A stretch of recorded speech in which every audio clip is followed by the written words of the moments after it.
কেউ যদি স্বপ্নে রশি দেখে তাহলে এটা গুড সাইন। তাহলে রশি দেখা মানে এখানে আমরা আল্লাহর ওয়াদাগুলো যেন পূরণ করি পারি এটা ইঙ্গিত করছে।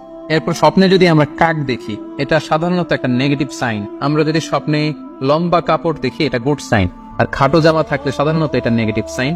অর্থাৎ যার জামা লম্বা তার মানে তার তাকওয়া বেশি বা তার দিনদারি বেশি। আর স্বপ্নে যদি কারো জামা খুব ছোট খাটো বা জামাহীন অবস্থায় কাউকে দেখা হয় এটা সাধারণত তার দিনদারি কমে যাচ্ছে বা তার তাকওয়া is decreasing day after day.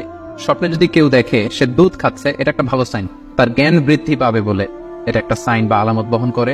এবার স্বপ্নে যদি কেউ দেখে যে সে আজান দিচ্ছে এটাও ভালো সাইন। স্বপ্নে আজান দেয়া এটা সাইন হচ্ছে সে হয়তো অচিরে হজ করতে যাবে। এবার স্বপ্নে যদি কেউ গর্ত দেখে যে সে গর্ত খুঁড়ছে বা তার জন্য কেউ গর্ত খুঁড়ছে এটা ষড়যন্ত্রের সাথে সম্পৃক্ত। এবার স্বপ্নে যদি কেউ নৌকা দেখে জাহাজে আরোহণ করছে বা নৌকায় আরোহণ করছে এটা তার জন্য একটা ভালো সাইন, সে কোনো বিপদ থেকে মুক্তি পাবে বলে ধারণা করা যেতে পারে। ইমাম মুহাম্মদ ইবনে সিরিনের কাছে এক লোক এসে বলল যে ইমাম, হে ইমাম, আমি স্বপ্নে দেখেছি যে আমি একটি শস্য ক্ষেত্র চাষ করছি কিন্তু কোনো ফসল হচ্ছে না, এটা মানে কি? তিনি ব্যাখ্যা করে দিলেন আনতা তাআজিলু আন ইমরাতিক, অচিরেই হয়তো তোমার স্ত্রীর সাথে তোমার সেপারেশন হয়ে যেতে পারে।